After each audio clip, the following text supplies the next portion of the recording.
Have you ever realized how quietly life can change when you begin living alone? Not all at once, not in some dramatic moment, but slowly, the way seasons shift when you're not paying attention. One day, the house that used to feel full suddenly feels quiet.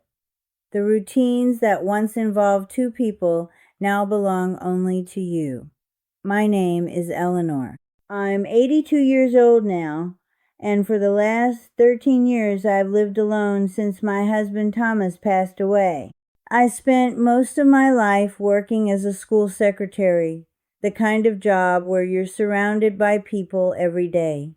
Teachers asking questions, students needing help, phones ringing constantly. For decades, I never experienced silence the way I do now.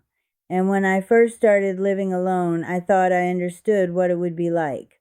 I told myself I would be independent. I would manage everything the same way I always had. I had my home, my routines, my memories. I thought that would be enough. But one afternoon, something happened that changed how I saw things. It was a Thursday, sometime around 3 in the afternoon. I was standing in my kitchen making tea when it suddenly hit me that I hadn't spoken to another person in almost a week. Not a real conversation, just a quick hello to the cashier at the grocery store. 5 days had passed and I hadn't noticed. That moment unsettled me more than I expected, because living alone isn't dangerous by itself, but the habits you fall into when you're alone can slowly reshape your life in ways you don't even see happening. So today I want to talk with you the same way I would if we were sitting together at my kitchen table, not to lecture, just to share a few lessons I learned the difficult way about living alone as an older woman. There are certain mistakes that seem small at first, but over time, they can make life much harder than it needs to be. The first thing to avoid is complete isolation. When my husband died, people visited for a while. Friends brought casseroles. Neighbors stopped by to check on me. My children called often, but eventually life moved on for everyone else. And without realizing it, I started declining invitations. Someone would ask if I wanted to meet for lunch, and I'd say maybe next time. A church gathering would come up, and I'd tell myself I was too tired. At first, it felt comfortable, quiet even. But the truth is, isolation doesn't appear suddenly, it grows slowly. One quiet evening turns into several. One missed phone call turns into a habit of not reaching out at all. Before you know it, your world becomes very small. I realized that if I wanted connection, I had to create it intentionally. I couldn't wait until I felt lonely. By that point, it's already harder. So I started doing small things. Calling an old coworker once a week just to talk about ordinary life, joining a knitting group at the community center, even though my knitting isn't particularly impressive, sitting with neighbors when they gathered outside in the evenings. None of those moments were extraordinary, but together they kept me connected to the world. The second thing to avoid is neglecting your health. When you live with someone, there are constant reminders. A spouse notices when you're tired. Someone asks if you took your medication. They remind you about appointments. When you live alone, those reminders disappear. I learned this lesson the hard way when I postponed a routine checkup for nearly a year. I kept telling myself I felt fine, so there was no urgency. When I finally went to the doctor, my cholesterol and blood pressure were both much higher than they should have been. Nothing dramatic happened, thankfully, but the doctor told me something I've never forgotten. When you live alone, he said, you have to become your own advocate. Since then, I keep everything written down. Appointments go straight into a calendar. Medications stay organized in one place. I even set alarms on my phone for certain things, though I admit technology still confuses me sometimes. But those little systems protect me. The third thing to avoid is ignoring safety inside your home. A house that once felt familiar can quietly become full of small risks. Loose rugs, dim hallways, cluttered floors. These things didn't worry me when my husband was alive. But when you're alone, even a small fall can turn into a serious problem. A neighbor of mine, a woman named Helen, once slipped on her back porch and couldn't get up. She lay there for hours before someone noticed. That story stayed with me. After hearing it, I made changes. I removed every loose rug in the house, installed brighter lights in the hallway and bathroom, bought one of those medical alert buttons you can press if you need help. At first, wearing it felt uncomfortable, like admitting weakness, but eventually I realized it was simply practical. Living alone means preparing for the unexpected. Another mistake I nearly made was developing unhealthy daily habits. When you cook for 2 people, meals feel natural. You set the table, prepare something proper, sit down together. When you cook only for yourself, it's easy to lose that structure. For a while, I began skipping real meals. A piece of toast here, some crackers later. Sometimes I'd eat standing in the kitchen without even thinking about it. After a few months, I noticed I felt tired all the time. Eventually, I forced myself to return to simple routines, cooking small meals, sitting at the table even if I'm the only one there, treating the act of eating as something important again. It sounds simple, but it made a difference. The same thing applies to movement. When no one sees you, it's easy to spend entire days inside the house, still in your robe, reading or watching television. But our bodies don't stop needing care just because we live alone. So now I walk around the neighborhood most mornings. Not far, just enough to remind my legs that they still belong to me. Another important lesson is avoiding the feeling that your home has become too much to manage. Many of us live in houses we shared with our families for decades. They hold memories in every corner, but sometimes those houses become overwhelming for one person. Yard work, repairs, maintenance, things that once felt manageable can slowly pile up. For a long time, I tried to handle everything myself because I didn't want to appear incapable. Eventually, I realized something important. Independence doesn't mean refusing help. It means making smart decisions. Now I hire someone to help with yard work and certain repairs. It costs money, yes, but it also protects my energy and my safety, and that is worth it. One of the hardest mistakes to avoid is losing your sense of purpose. When you retire and your children have grown, life can feel strangely open. At first, that openness feels like freedom, but if you aren't careful, it can slowly turn into emptiness. I remember waking up one morning and wondering what exactly I was supposed to do with the day. That feeling frightened me more than anything else. So I began searching for small responsibilities again. Volunteering 2 afternoons a week at the local library. Helping organize books and greet visitors. Walking my neighbor's dog when she works late. These activities are small, but they remind me that my presence still matters somewhere. Another mistake I made was believing I had to prove I could do everything alone. Pride can be stubborn. When my daughter offered to help organize paperwork after Thomas died, I insisted I could handle it myself. In truth, I was overwhelmed. Months later, she came over anyway and helped me sort through documents, bills, and accounts. I cried that afternoon not because I felt weak, but because I had carried that burden longer than necessary. Accepting help doesn't erase independence. Sometimes it protects it. There are other lessons too. Keeping your living space clean even when no one else sees it. Creating routines so days don't blur together. Letting go of possessions that keep you stuck in the past. All of these things slowly shape how life feels when you live alone. Living alone isn't something I ever expected when I was younger. Some days it still feels strange. But over time, I've learned something important. Being alone doesn't have to mean being lost. It doesn't have to mean being helpless or forgotten. With the right habits and a little intention, it can also mean something else. It can mean independence. It can mean quiet mornings with sunlight coming through the window. It can mean learning strengths you didn't know you had.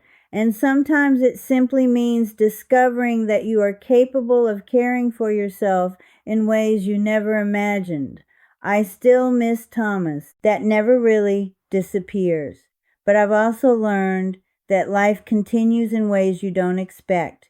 If you're living alone now or think you might someday, remember this. You don't have to face it unprepared. You can create routines that protect you, connections that support you, habits that keep your life full instead of shrinking. And if there's one thing I've learned after 82 years, it's that strength doesn't always look dramatic. Sometimes strength looks like making a phone call. Sometimes it looks like going for a walk when you'd rather stay inside.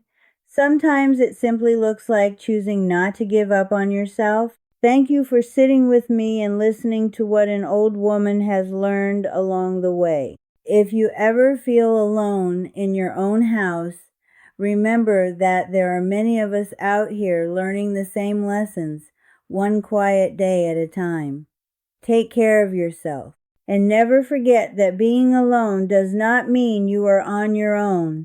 There is something else that happens when you live alone long enough. You begin to notice how easily small things can slip away without anyone noticing. Not big dramatic changes, just little habits that quietly disappear from your life. And those small habits, the ones you barely think about, are often the ones that hold your days together. When I first began living alone after Thomas passed, I believed the hardest part would be the evenings. I imagined the quiet after dinner, the empty chair across the table, but strangely enough, the evenings weren't the hardest part. The mornings were. For nearly 40 years, Thomas and I had a routine. I would wake up first, make coffee, open the kitchen curtains, and he would come in a few minutes later asking if the newspaper had arrived yet. We would sit together for 10 minutes before the day started. Nothing important was ever said during those 10 minutes. We talked about the weather, about what errands needed doing, about the neighbor's dog that barked too much. But those 10 minutes were the beginning of every day. After he was gone, the routine disappeared overnight. I remember waking up one morning and realizing there was no reason to hurry out of bed anymore. No reason to start coffee right away. No one waiting in the kitchen. So I stayed in bed longer. Just a little at first. 15 minutes, then 30. Eventually it turned into whole mornings drifting by before I even got dressed. That might sound harmless, but I learned something important from that time. When you live alone, routines are not just habits, they are anchors. Without them, the day floats away from you. So I rebuilt my mornings piece by piece. Coffee at the same time each day. Curtains open, a short walk after breakfast. It doesn't matter that no one else is there to see it. What matters is that the rhythm of the day exists again. Another mistake I almost made was letting fear quietly shape my life. When you live alone as an older woman, people often remind you to be careful. Be careful walking at night. Be careful opening the door to strangers. Be careful traveling alone. Some of that advice is sensible, but if you aren't careful, caution slowly turns into avoidance. I noticed this happening to me about 5 years ago. A friend invited me to a small art class at the community center across town. My first thought was that it sounded interesting, but then a second thought appeared. What if driving there after dark feels uncomfortable? What if I get lost? What if something happens and no one knows where I am? Before I realized it, I was already planning to decline the invitation. And that's when I caught myself. Fear had quietly begun shrinking my world, so I forced myself to go. The drive was easy, the class was pleasant, and the feeling I had afterwards surprised me. I felt alive again in a way I hadn't for months. That evening taught me something very important. Living alone requires caution, yes, but it also requires courage. If you let fear make every decision, your life becomes smaller and smaller until it barely exists outside your front door. Another habit that can quietly damage your well-being is spending too much time inside your own thoughts. When you live with other people, conversations interrupt your thinking. Someone asks a question. Someone shares a story. The world constantly enters your mind through other voices. But when you live alone, your own thoughts can become very loud. Some days they're pleasant memories. Other days they drift into worries about the future or regrets about the past. I remember a winter where I spent far too many evenings sitting in the same chair thinking about everything I might have done differently in life. Old arguments, missed opportunities, choices that suddenly seemed questionable decades later. None of those thoughts changed anything. All they did was make me feel tired and heavy. Eventually, I realized that when you live alone, you have to guide your thoughts the same way you guide your actions. Reading helps. Listening to music helps. Even simple activities like gardening or baking redirect your mind towards something creative instead of reflective. You don't have to silence your thoughts completely, but you can choose where you place your attention. Another lesson I learned involved friendships. When you are younger, friendships often happen naturally. You see coworkers every day. You attend school events, community gatherings, family celebrations. But as you grow older, many of those natural meeting places disappear. Retirement ends daily contact with coworkers. Children grow up and move away. Some friends move to different cities. Others pass away. Without realizing it, your circle slowly becomes smaller. For a while, I believed friendships were something that belonged mostly to younger people. I told myself that at my age it was enough to simply enjoy quiet time. But then something surprising happened. A woman named Patricia moved into the house across the street. She was 76, recently widowed, and new to the neighborhood.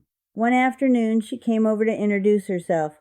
We started talking about ordinary things. The weather, the neighborhood, how confusing the recycling schedule was. Before we realized it, we had been talking for nearly an hour.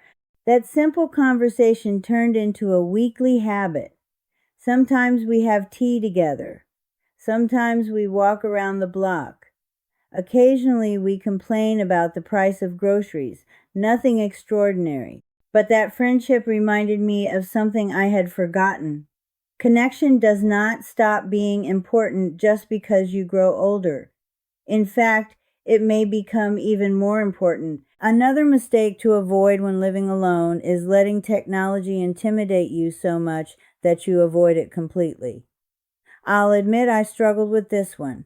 For many years, I resisted learning how to use certain things. Smartphones, video calls, online banking, they all seemed complicated and unnecessary.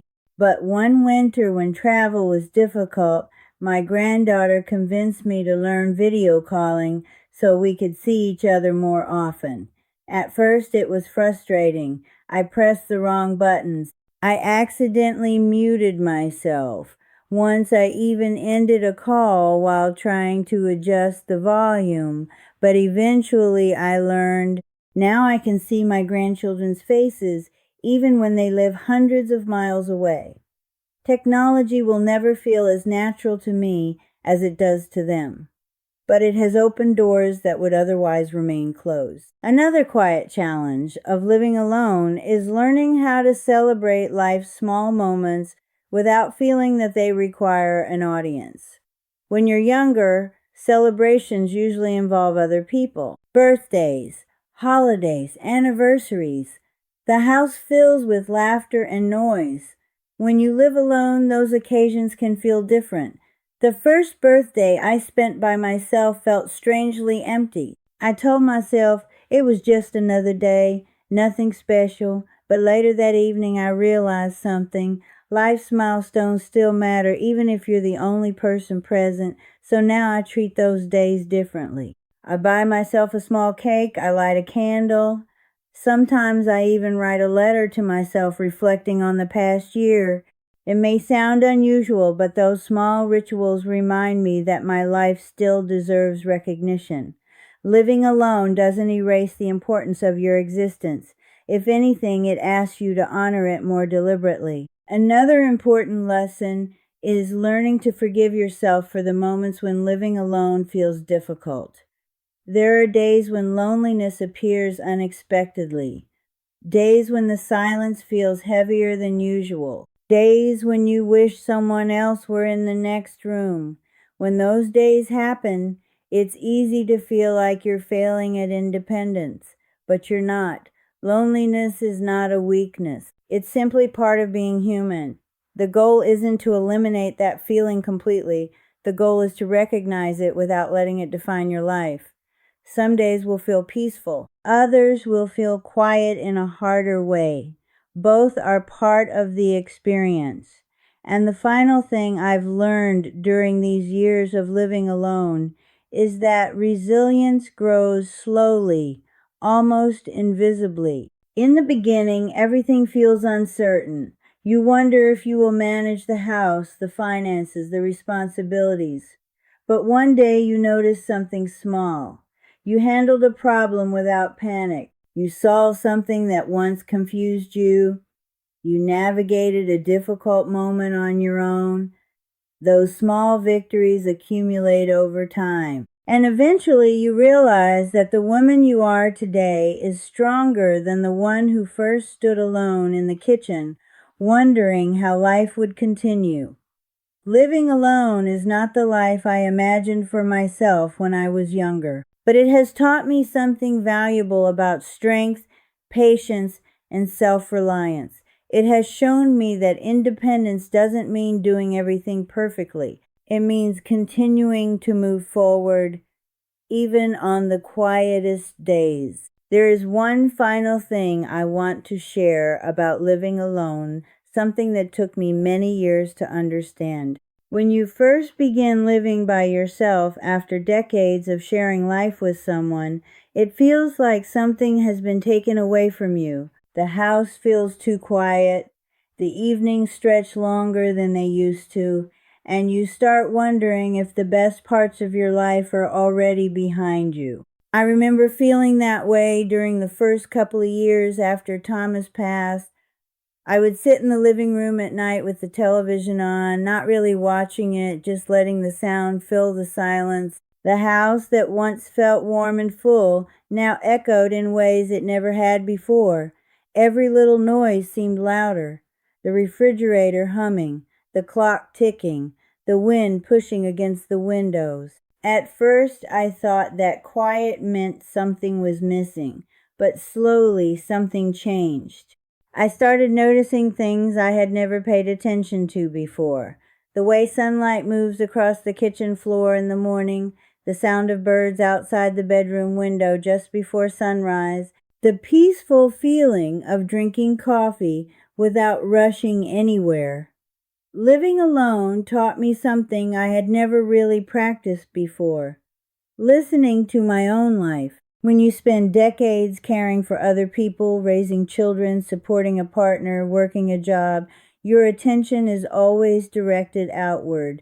There is always someone else who needs something from you. Someone to help, someone to listen to, someone to take care of.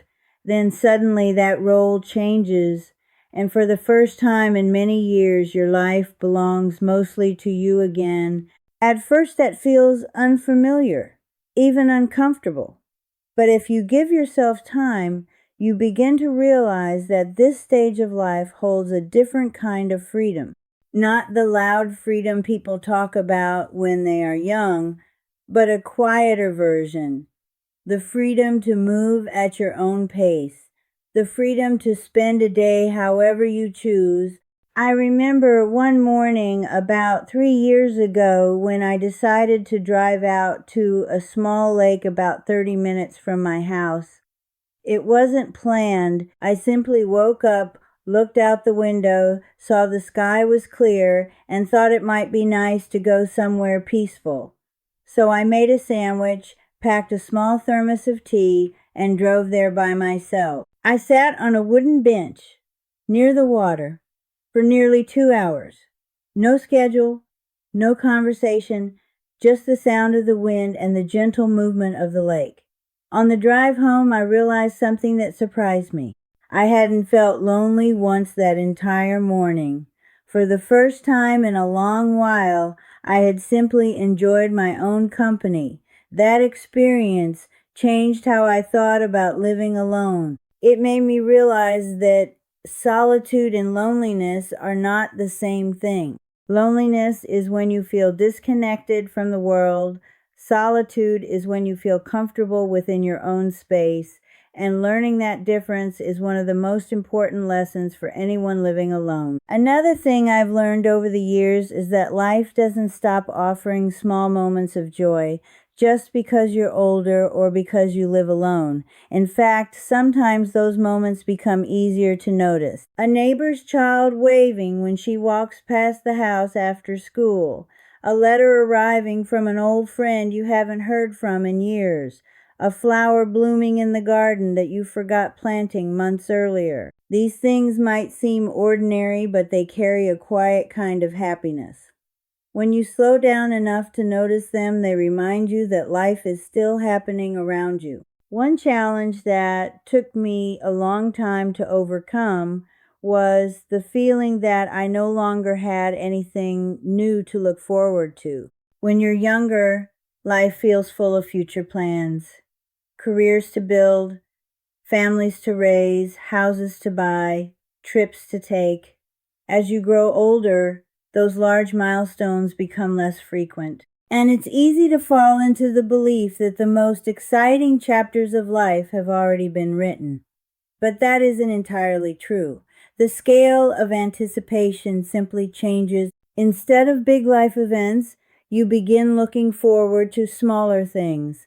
A visit from a grandchild, a new book from your favorite author, a lunch with a friend you haven't seen in months. And those small expectations still give life momentum. Another lesson living alone has taught me is the importance of kindness toward yourself. When you're younger, you often judge yourself harshly. You compare your accomplishments to others. You worry about mistakes. You wonder if you're doing enough. But after many decades of life, you start realizing that perfection was never the goal. Survival was. You made it through difficult years, through loss, through change, through moments you once thought you might not overcome. And here you are, still waking up every morning, still learning new things about yourself. That realization brings a kind of gentleness. You begin speaking to yourself with the same patience you would offer a dear friend. Another unexpected gift of living alone is rediscovering parts of yourself that were quietly set aside during busier years. I used to love painting when I was in my 20s, watercolors mostly, but once work and family filled my days, I stopped. Not because I didn't enjoy it anymore, but because there was never enough time. A few years ago, I found my old paintbrushes in the back of a closet. The bristles were stiff, and the paint tubes were dried out. Instead of throwing them away, I bought new supplies and tried again. The first painting I made after nearly 40 years wasn't very good. The colors ran together and the proportions were strange. But I felt something I hadn't felt in a long time. Curiosity. And curiosity is a wonderful thing to rediscover in later life.